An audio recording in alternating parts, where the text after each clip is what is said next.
Ne pars pas. Non, non, non, non. S'il te plaît, reste. Donc, coupez-le. Inspiration, mais fais ça, oui. Yep, c'est vrai.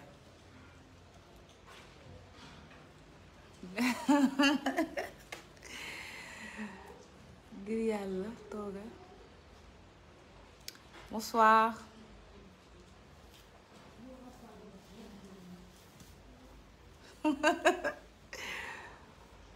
Coucou, coucou, coucou.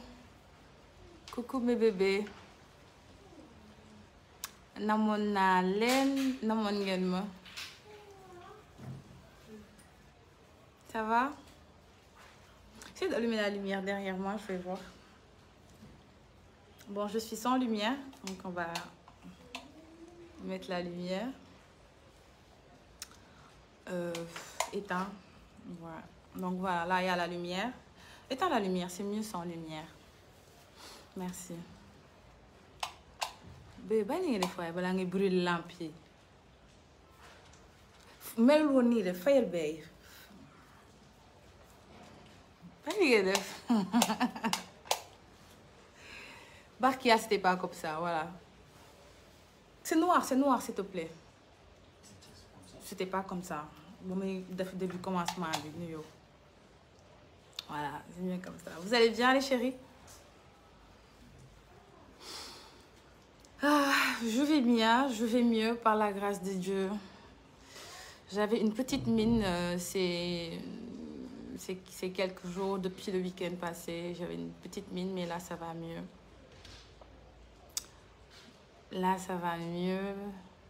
J'espère que vous ne dormez pas encore. Moi je ne dors pas du tout. À vrai dire, j'ai vraiment pas sommeil. Insomnie, ça vous arrive? Moi, ça m'arrive. Surtout quand c'est la fin du mois, j'ai des insomnies. Et c'est normal, ça se comprend, je pense.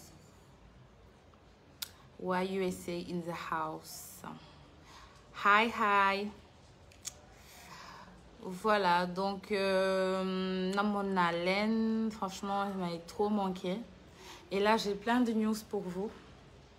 Plein de choses à vous dire. J'espère que vous êtes assises ou assis confortablement.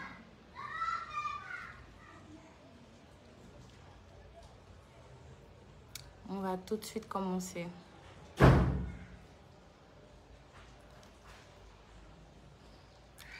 C'est les enfants qui sont insupportables. Voilà, voilà. Il est où Coco? Coco, il est là, hein, il est là. C'est lui qui réglait la lumière tout à l'heure derrière moi.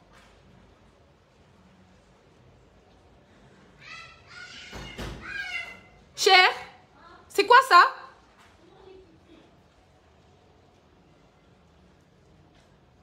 Voilà, c'est les enfants. Donc, justement, c'est...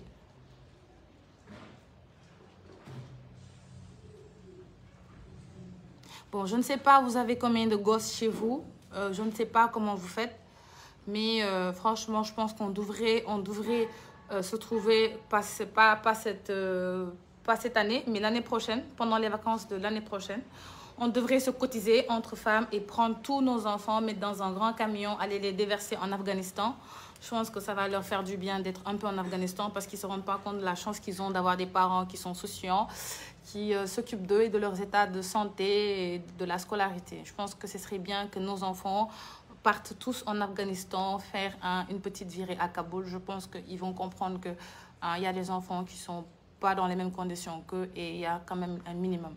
Voilà, on ne claque pas les portes à 22 h, ça fait mal aux oreilles, c'est très déplaisant et des fois j'ai envie de les... Après, j'ai pas envie de passer pour une criminelle non plus. Poissy te fait des bisous. Bisous à Poissy. Bisous, bisous les bébés de Poissy. Franchement, je serai bientôt à Paris, Inch'Allah, sûrement au courant de la semaine prochaine. Voilà. Alors, je voudrais parler d'un sujet. Donc, j'ai vu passer tout à l'heure sur le net. Alors, je me suis dit, Nabou, tu vas amener tes enfants en Afghanistan. Oui, oui. Franchement, là, je suis en train de voir est-ce que je ne vais pas prendre un billet pour Kaboul. Ils vont directement aller à Kaboul, ça va leur faire du bien. parce que xale yi xamuñu valeur bu ñu am dañ leen di toppatoo di leen yar. Cher, pourquoi vous ouvrez la porte? Non ñii dañuy yàq sama àdduna.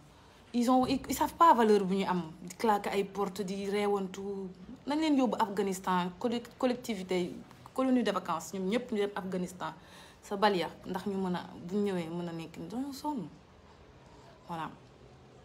voilà donc le sujet de ce soir de ce live là c'était vraiment pas pour juger et encore une fois ñëw ma fii pour juger qui que ce soit je ne juge pas mais juste que je voudrais qu'on discute un peu parce que vous savez qu'on a cette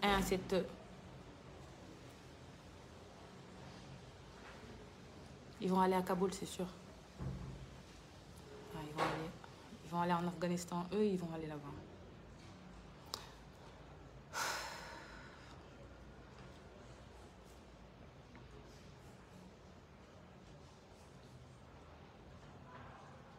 Voilà. Donc, vous savez que je n'ai pas l'habitude de juger. Hein. Moi, je ne suis pas dans le pointage du doigt, dans le « je suis mieux que qui que ce soit ». Mais je pense qu'il est temps qu'on en parle quand même. On en parle et d'une manière très open. Ensuite, je ne suis pas bloquée. Donc, du coup, on va répondre, on va discuter ensemble, voir pourquoi ça se passe comme ça. Parce que j'aime pas trop m'immiscer dans la vie des gens. Mais en même temps aussi, ça aurait été moi, je pense que tout le monde en parlerait. Parce que nous sommes tous sur les réseaux, malheureusement, pour ceux qui sont stars, chanteurs, footballeurs, footballeuses, influenceurs, c'est la vie des réseaux sociaux. Et franchement, je pense que je n'aurais vraiment pas fait le choix d'être connue. Je pense que je m'aurais contentée de mes petites études et d'un petit boulot, à la limite d'une petite start-up et d'un petit, de mon petit budget, de ma petite famille. Je ne serais vraiment pas exposée sur les réseaux parce que c'est pas ça. C'est pas évident d'être exposé. On entend tout, on voit tout et on est taxé de tout. On est taxé de pute, on est taxé d'escort girl, on est taxé de traîner, on est taxé de salope, on est taxé de tous les noms. Donc déjà, c'est un poids d'être taxé de tous les noms. Mais le pire pour moi, c'est quand même nous faire que le Sibir. Ça veut dire que moi, j'ai pas de problème. Après, je vais parler en Wolof, mais s'il vous plaît, laissez-moi passer un message international. Ensuite, on va discuter en mode low cost, en mode local.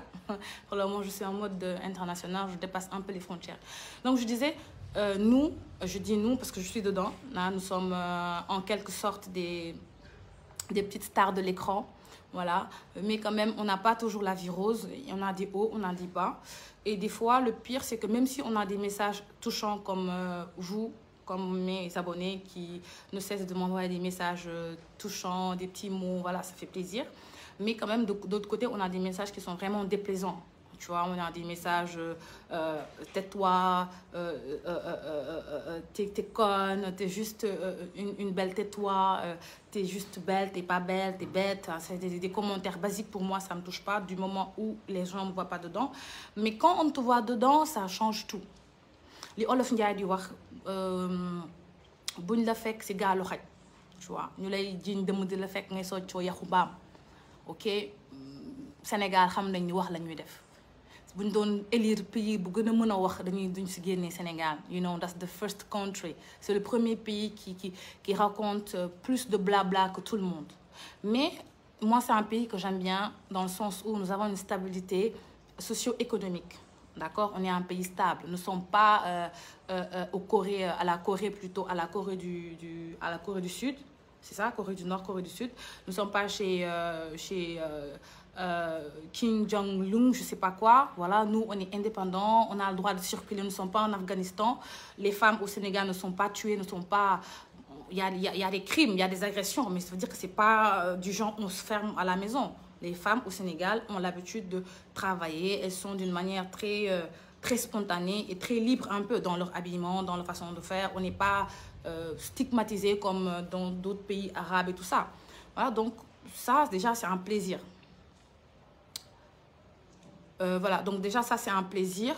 Mais le pire, là, je vois un âne qui ne prend pas 2 minutes. Je vois un âne qui ne prend pas la peine d'écouter ce que je dis, mais qui me fait oui, Nabou, je vois, tu as un bouton. J'ai un bouton et puis quoi? C'est ça les genres d'ânes qu'on devrait foutre en Afghanistan. Moi, je demande solennellement au président de la République de nous donner un avion libre. Tous ces ânes-là, on va les foutre là et ils vont tous aller en Afghanistan. Donc voilà, vous n'allez pas me déconcentrer parce que ce n'est pas le but. Donc du coup, je disais... déjà suñu dëkk dafa nekk dëkk boo xam ne c'est vraiment stable, on n'a pas des problèmes socio-économiquement parlant, on n'a pas des guerres, on n'a pas ces tensions politiques, machin. On en a, mais pas trop comme les autres pays et tout ça. Donc, on a une chance hein, d'être dans un pays comme ça, des chances pour buñ ko yàq, d'accord? Voilà, en gros, pour dire que moi, je suis très heureuse d'être au Sénégal, je suis très contente d'être ici et je pense que je vais être longtemps ici et j'espère pendant très longtemps si tu es âgé, Inch'Allah, Machallah. Je ne suis pas prête de partir, Machallah. Critique, ça me fait pas, ça me ferait niente. Voilà, mais le but de ce live-là, c'est vraiment pas Afghanistan, voilà, c'est pas ça. Mais c'était juste voilà, une façon pour moi de m'introduire et de vous dire que on ne connaît pas la valeur de ce qu'on a tant qu'on ne l'a pas perdu. Tant qu'amaguñu problème, duñu mën a comprendre exactement lan lañ am ak bonne chance lañ am dëkk ci dëkk boo xam ne c'est comme le Sénégal avec cette paix et cette stabilité-là. Ok, je reviens au sujet. Alors, je reviens au sujet qui est vraiment un sujet qui me touche un peu. C'est par rapport au cas de Dieyna, d'accord? Voilà, le cas de Dieyna, pour moi, c'est... Alors, moi, je donne un avis, franchement, d'une grande sœur, quoi. Je donne l'avis d'une grande sœur. Et mon avis, c'est vraiment... je pense que Dieyna, elle a besoin d'aide. Dans le sens où on a tous de la famille. Et on devrait vraiment, je pense, quand on ne sait plus où mettre les pieds, on devrait, je pense, rebourser chemin. Soo demee ba xamatoo foo jëm c'est bien que nga dellu fi nga jógee parce que bëgg naa tamit bu dee mu ngi may déglu ou peut-être mën nañu ko jox live bi mu déglu ko. Je pense qu'on s'est eu une fois, donc mon mari m'a passé au téléphone Dieyna une fois et c'est une fille que j'ai appréciée parce que voilà, elle est très cool au téléphone et tout ça et c'est ma petite sœur de loin. Disons que j'ai 10 ans de plus qu'elle, donc je pense que je suis peut-être bien placée pour donner un petit conseil et ce conseil-là est valable pour tout le monde. Alors tu prends ou tu laisses, c'est comme vous voulez, sachant que ce pays-là, c'est un pays de dingue, c'est un pays de malades, c'est un pays où les gens ils sont bloqués dans leur tête, c'est-à-dire que ils n'avancent pas plus loin que ça. C'est-à-dire que voilà, demain, c'est ça, c'est pas dans leur programme. C'est un pays où c'est aujourd'hui. Voilà, c'est un pays où c'est l'apparence. Donc, il faut être joli, il faut être clair, il faut être noir. Voilà, c'est vraiment un pays... moi, je dis tout le temps, 1960, indépendance, de 1960 jusqu'à 2021, on est encore un peuple très jeune. Amaguñu expérience, nous venons juste de l'esclavage. Donc, il faut savoir que nous avons une guerre, donc ça veut dire que nous sommes très jeunes et la plupart des Sénégalais n'ont pas l'esprit développé. C'est pour ça que ce pays traverse tout ça. Donc il faut comprendre que du coup la société bi nu ñu mel nii réellement noonu la ñu mel amul changement yi certes dina am mais du génération bi du sama génération wu doom beneen génération il faut au moins 3 4 5 siècles après pour Sénégal mën a développer yu parce que des gens ils sont trop stigmatisés ñoom tard il faut nga show up il faut nga show up takk cheveux yor téléphone iPhone 12 am oto dëkk Almadies pour ñu mën la naw boo dëkkee banlieue duñ la naw boo amul oto duñ la naw boo amul xaalis duñ la naw maintenant ñàkk naw boobu ngeen nawloo nit ñi c'est pour ça que ces petites filles là elles font n'importe quoi et tout pour juste ngeen naw leen à quel but après ce sont les mêmes personnes qui vont s'asseoir dire que kii kay baaxul kii xanaa amul ay mbokk te ce sont les mêmes personnes qui vont te dire ah yow pourtant ak ni nga mel nii de waroon ngaa am far bu la may xaalis mu dem di jënti far bu ko may xaalis contretemps am parce que loo gis day am contretemps am mu ëmb si mu ne kii da yow faram bi da koo ëmbal takku ko sax ay yow ce sont les mêmes personnes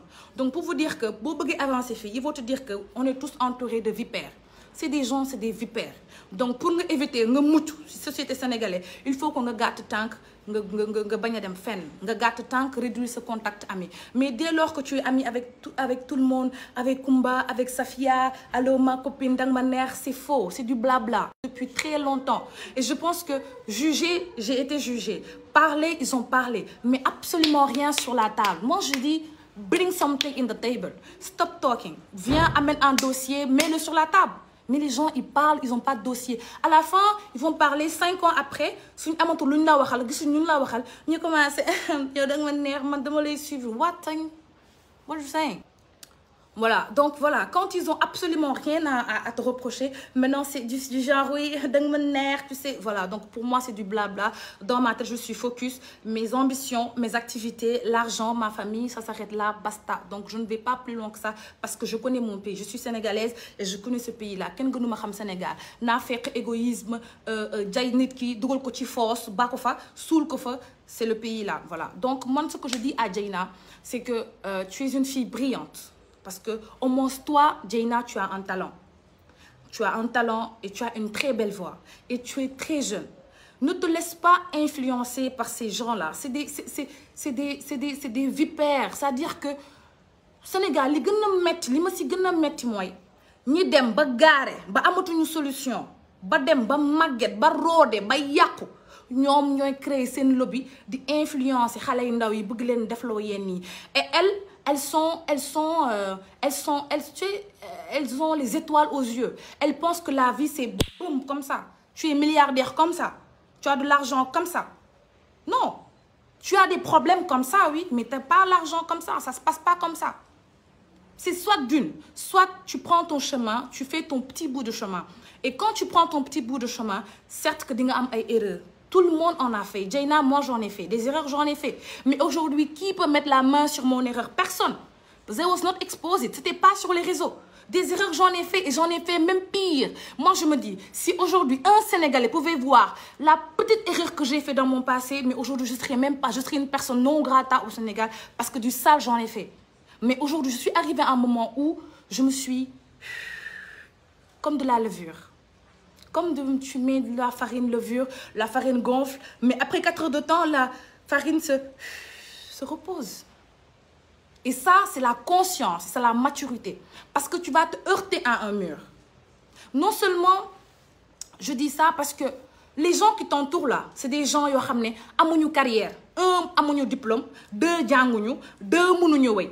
Dañuy langaamu ci yow loo am may leen bu weeje amee ñu ñëw weeje la duñu ay àndandoo duñu ay xarit te man duma la Dieyna la wii Dieyna erreur la du erreur yaa ko tey first time def nga ko ñu ne erreur la anyway avec le cas de l'autre là mon tonton je vais pas dire le nom parce que c'est pas le cas erreur la woon j'ai compris et ça m'est arrivé personnellement on m'a blagué aussi c'est comme ça arrive à tout le monde di nga gis ku am xaalis mu gëmloo ni que je vous ai dit faites attention aux milliardaires vous m'avez pas entendu.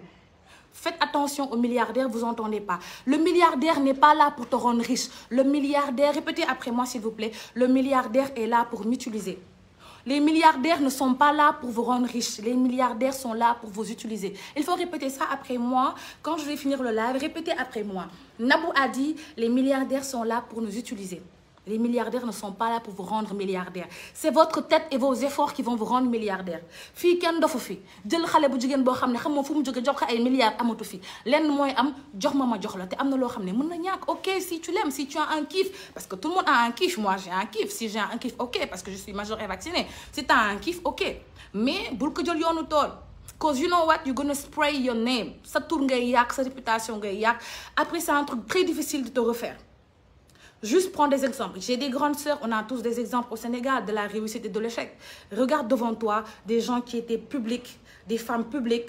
Fu ñu commencé ak fu ñu mujjee soo xoolee rek di nga gis fii ku jéeri gis qui cherche trouve. Les réponses sont devant toi Dieyna, tu vois. Et moi franchement je te juge pas, mais ce que je te dis c'est que tu devrais te reconcentrer sur ta carrière. Reconcentre-toi sur ta carrière, sur tes ambitions. Tu peux le faire. Vie bi nga bëgg dund noonu, you can do it. Tu peux le faire, mais d'une manière très saine. Parce que les gens vont pas te laisser comme ça. Même si demain tu es milliardaire, ils vont te dire quoi? Xanaa di yow le job Isaac defoon lii, xanaa di yow le bri defoon lii, xanaa di yow nii. Dañoo mën a yàq der, mais bu leen may fu ñu ko yàqee, that's it. Make the money. Li leen gën a xam nga Sénégalais li koy metti mooy ñu xool ngay live ñu xool sa ginnaaw xam ne xale bi fu mu dëkk nekkul këru blabla dëkkul si mbedd Dakar yi xool sa kii gis say pot de fleur xam nga gis nga sol benn like you fresh tu as atteint la lumière mais you fresh you know tu es chez toi il y a ton enfant il y a ton mari tu as tes affaires tu as tes business tu as de l'argent ça leur fait mal. Le Sénégalais n'aime pas quelqu'un qui est joli qui sent bon et qui est éloquent et oh là là Dieu n'aime pas que yàlla bëggul kuy tag boppam mais je pense que ce soir je vais me faire plaisir. Le Sénégalais n'aime pas l'excellence. Il aime la médiocrité mais n'aime pas l'excellence. Donc là le seul comment dire, le seul impact, la seule revanche que tu peux avoir ici au Sénégal, mooy nga yor laada mani bu pare xolal gën leen a mën a sañse gën leen a xam terme yi nekk seen kaw te doo leen wàcc di leen dóor chaque jour alkaati du bàyyi yoonam. C'est ça que tu devrais faire, mais pas nga topp ay affaire de narco dem di sàcc kii dem teg kii dil teg dil ñun ñëpp def nañ ko. On l'a fait. Moi, j'étais à Yala Sourène. Et on sait tous que à Yala Sourène, les élèves, tous les élèves, ils m'entendent, tous les élèves de Yala Sourène de Machallah, on était les meilleurs en termes de deal. Djel sa chèque parents, avec or, on l'a tous fait. Mais à un moment donné, si tu fais une erreur et que tu te casses la tête, change de route. C'est pour ça que Yalla deful ben yoon kese. Tay boo jaaree boo bëggee dem à péage nga jaar côté west kii bi Yoff bi mu am embouteillage mais da ngay teggi yoon bi. am na embouteillage teggil am na ay barrage teggil mais doo taxaw di mbëkk mur bi. Come on man Dieyna, tu es toute jolie, tu es toute jeune, tu as un avenir, en plus tu es une fille intelligente, mais qu'est-ce qui te pousse à faire des détails comme ça? Moi je comprends pas. iPhone 11 lan mooy iPhone 11 lan mooy iPhone 12 lan mooy oto du dara du nit ñee lay dofloo rek yow yaay xam li nga mën yamale say bëgg-bëgg xam ni man lii laa bëgg mais sama bëgg-bëgg at man kat lii laa ci mën nga jëm ci li nga mën. kenn du la ne yaa def kenn du ne la yaa fi jël police du la fëgg gendarmerie du la wër banque duñ la wër duñ la def SOS duñ la def mandat dara duñ la def déposition plainte non désirée doo am yooyu yëpp. T'es pas obligé. Est-ce que vous êtes obligé de vivre une vie qui n'est pas accessible?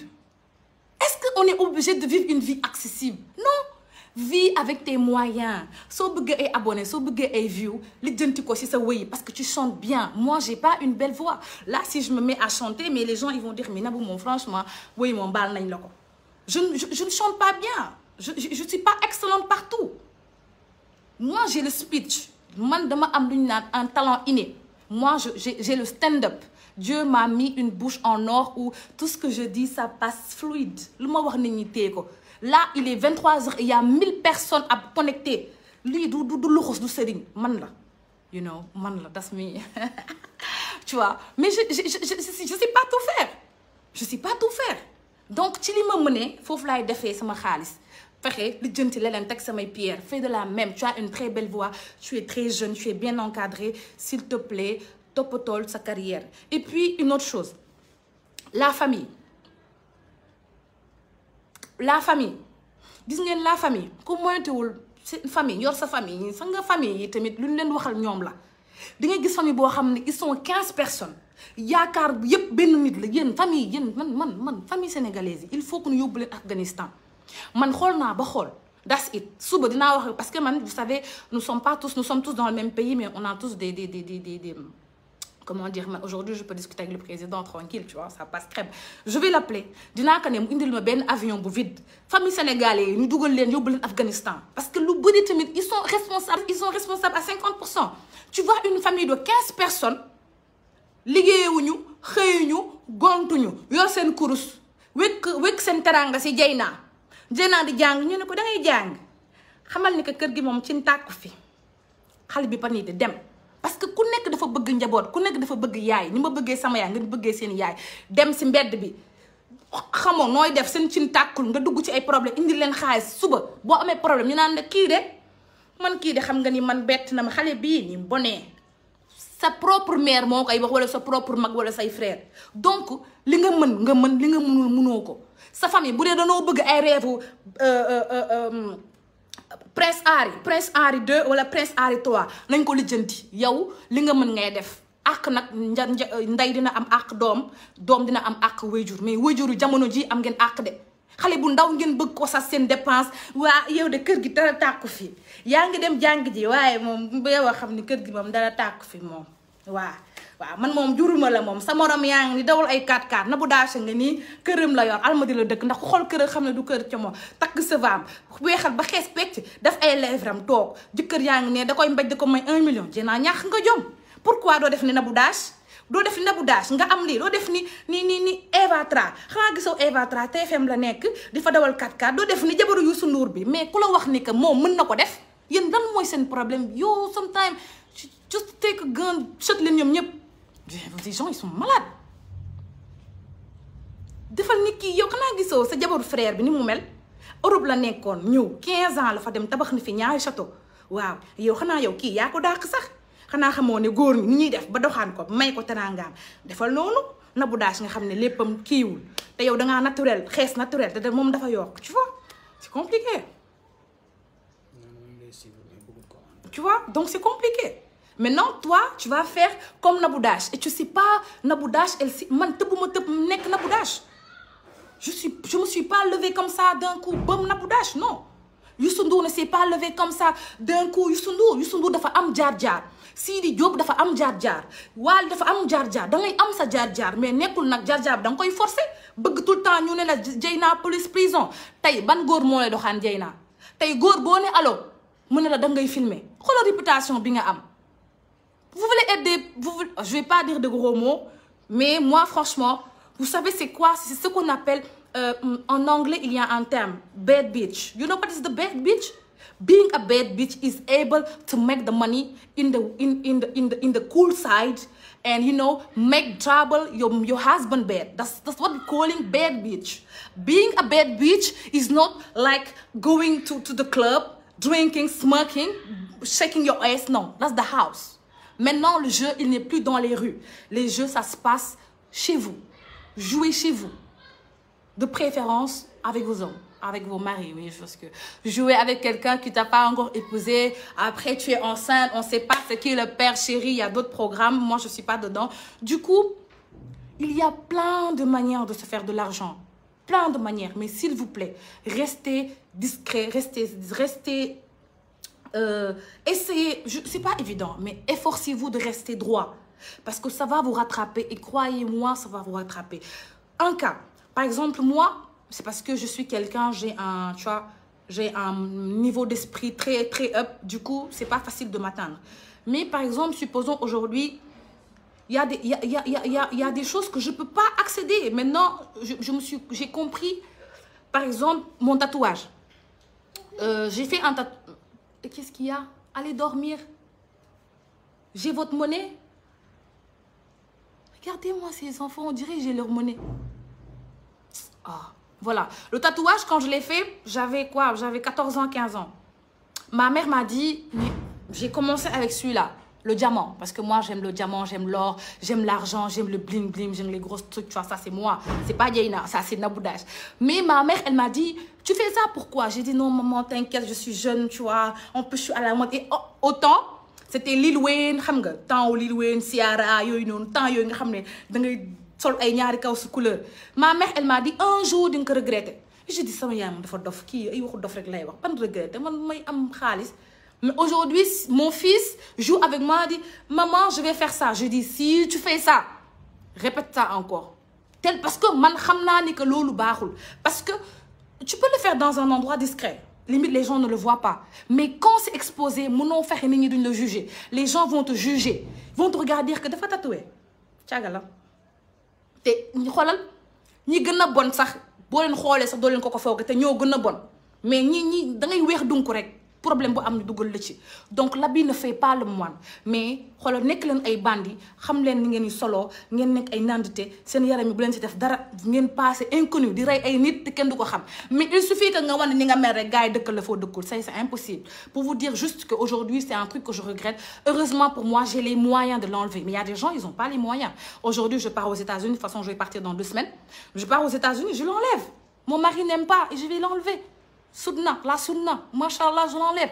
Dans 2 ans, si j'ai envie, je mets le voile, basta. Et je pourrais dire à mes enfants que j'ai fait ça, bahoul. C'est ça, il faut vivre ces expériences. Mais il y a une limite, il y a une limite, il y a un stop. Il ne faut pas foncer la tête dans le truc. Sénégalais, jarul yenn, Sénégalais, jarul dara. Parce que vous l'avez Sénégalais. Vous savez, mon époque, nous n'avons pas l'âge. Nous n'avons pas l'âge, nous n'avons pas l'âge. Nous n'avons pas l'âge.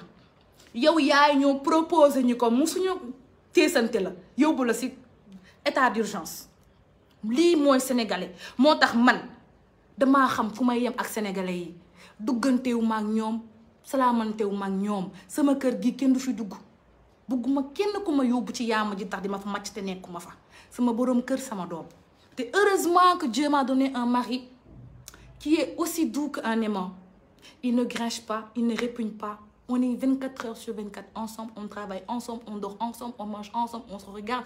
C'est-à-dire qu'on grandit ensemble. Et c'est ça que j'ai demandé. J'ai dit à Dieu, ngir yàlla war a suuli c'est comme ñetti sëy nga ma may bii na nekk sama dernière te boole ma koo xam ne yàlla rek a ko doy te may na ma ko yàlla loo ko ñaan mu may la mais soo ko forcé da lay sànni ca vagabond yi lan la bëgg ngeen iPhone 11 coûte que coûte cheveux naturel coûte que coûte lu nu wax rek ngeen def yo come on man come on man come on man vous savez quel âge j'ai? Est-ce que vous avez quel âge j'ai? Vous avez vu comment je suis fraîche?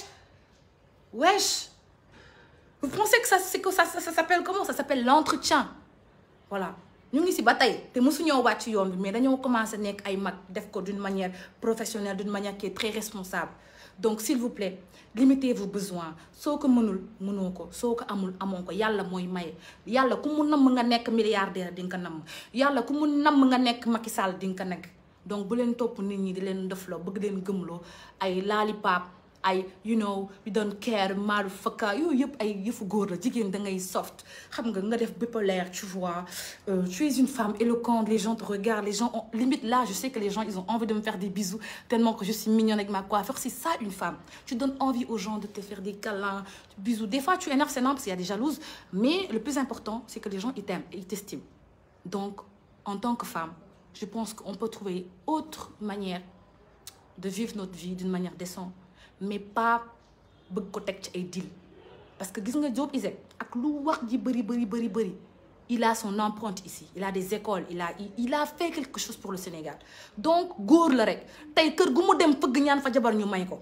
mais Dieyna est-ce que tey di nga am nit ku la bëgg avec ces phrases que tu fais si tu n'arrêtes pas te j'espère que di nga am góor bu la comprendre parce que il n'est jamais trop tard pour bien faire et Dieu est juste Dieu est bon moi je sais que dangaa réer rek mais il suffisait nga am yaay bu responsable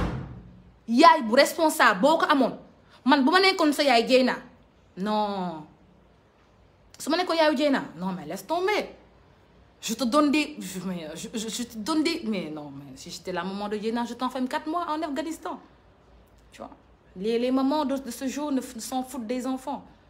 Elles n'ont rien à foutre de ces enfants dañuy jur xale yi sànni leen noonu seen yoon nekk si ay natt la ñuy tal ay tontine ay defante yooyu te sa doom mooy sa avenir doo ko tal ngay tal ay natt defante sama wujj bi sama nii di ngeen yow that's stupid things genre voilà moi je suis dépassée je suis outrée franchement je suis choquée voilà mais bon bu ma amee doom bu jigéen moom dama koy castré man aw moom sax ay nabu dama koy castré voilà li Adama wax laay def dama koy castré bu bëggee saw mu ubbil ko bu paree mu tëj yeah. Nobody gonna do it voilà donc c'était un petit coucou et j'espère que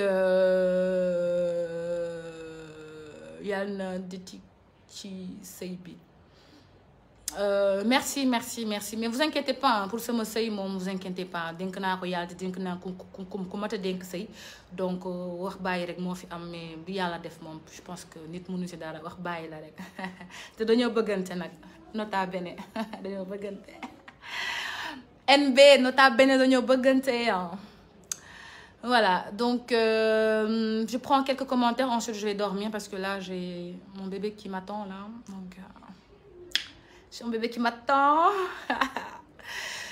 Ceux-là qui critiquent et ne ratent pas les lives, Amgen Melokan, bande de jaloux. Awa Diouf, tu sais, c'est le Sénégal.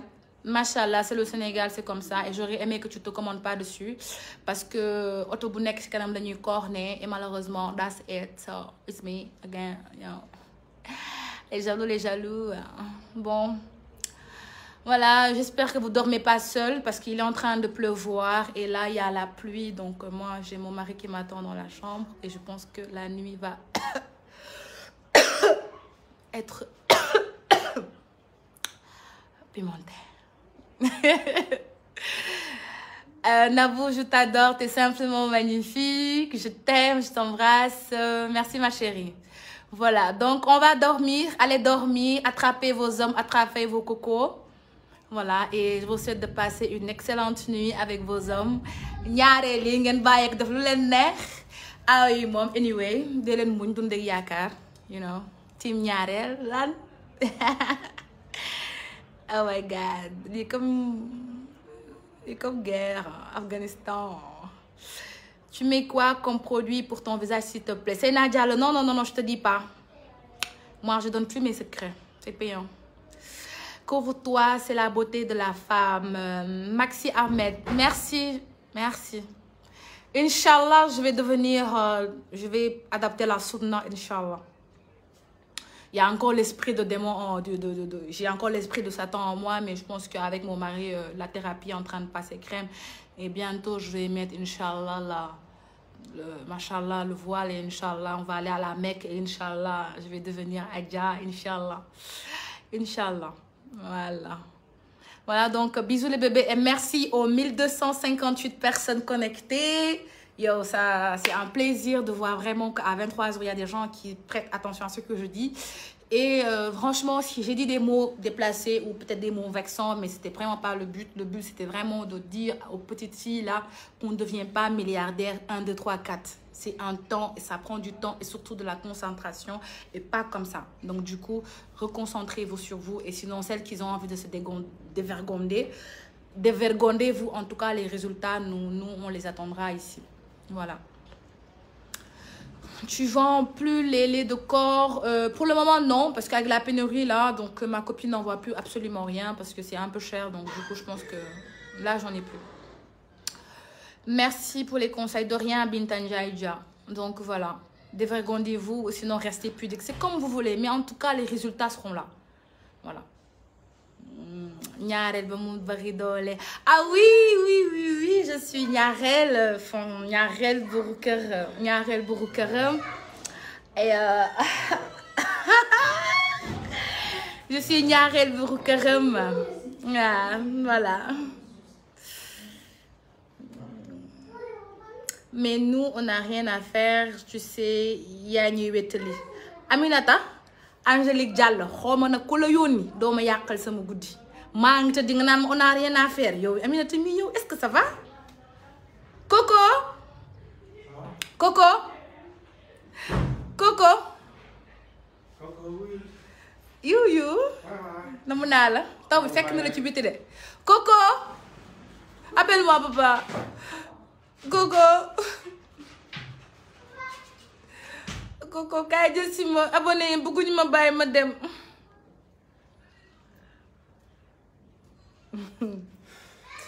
tey gisuma la journée bi yëpp. Massa defar nañ ko. Coco abonné yi bëgguñ ma bàyyi ma dem ñu naan ma toogal wéttali ñu. Ah ma bañ damay dem fee. Damay dem fee. Coco damay dem fee. Bonbon.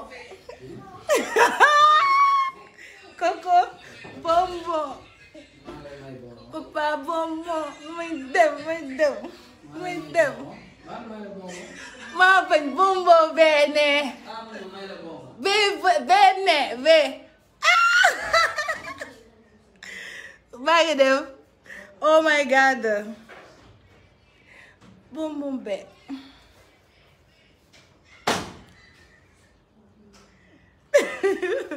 Bisous les bébés, bisous et qu'est-ce qu'il y a Coco? Tu veux que je réponde à un message? Quoi? Non, rien. Bisous les bébés, bisous et Coco? Qu'est-ce qu'il y a Coco? Tu veux que je réponde à un message? Coco de lii moom boo ko defee damay toog moom. Damay toog et yéen lan la? J'ai votre monnaie. Kër gi de kenn mënu fee tekki yéen nakati noonu dañ nekk ba si biir kër. Ah?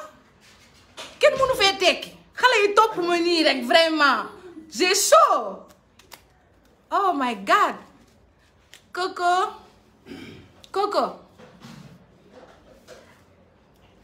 rob bi moom di fi bëgg indi problème. Coco bonbon bee laa bëgg benn bëgguma xaalis moom bëgguma xaalis Coco bonbon bee laa bëgg.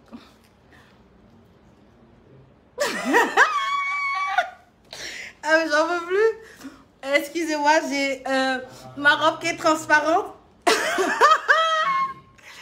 Et est-ce que duma dem tamit live mi ngi bëgg commencer ëpp. Je vais y aller. moom ma xaalis moom moo laa bëgg bonbon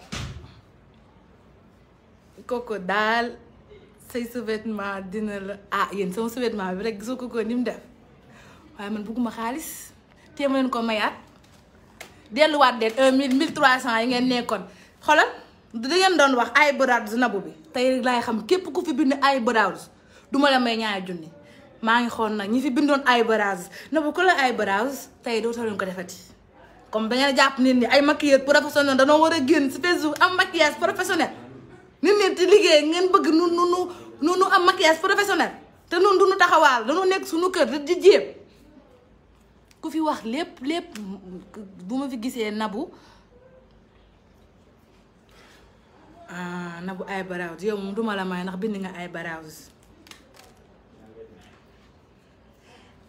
ñaari dindi laay commencé waaye delluwaat leen si 1300 kenn nelawut xam naa ne nelawoo leen partagé leen li delluwaat si 1300 yi ma may leen xaalis bi démb ñibbi waaw eyebrows waxaat leen eyebrows Nabou ku la eyebrows kenn eyebrows moom maay eyebrows sama bopp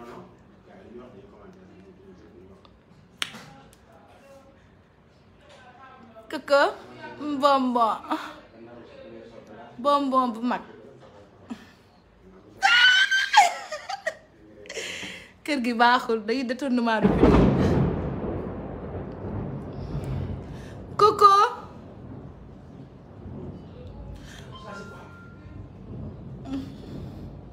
dënn bi la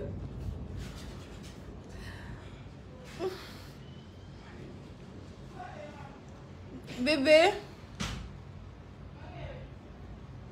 kaa gis ma ragal taw bi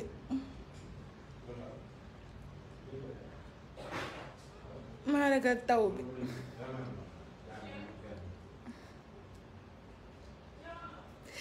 xaaral ma joxe lii dem léegi xam nga nu may def donc lépp 500 000 la dama koy bàyyi fii di lire commentaire yi dégg ngeen maa ngi dem muy dem maa ragal taw bi fay dënn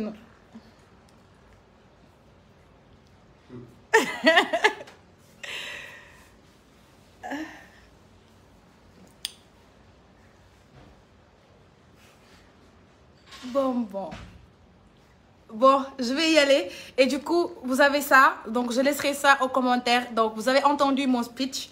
Donc, le commentaire qui aura le maximum de points positifs se verra offrir demain matin, Inch'Allah, 10 000.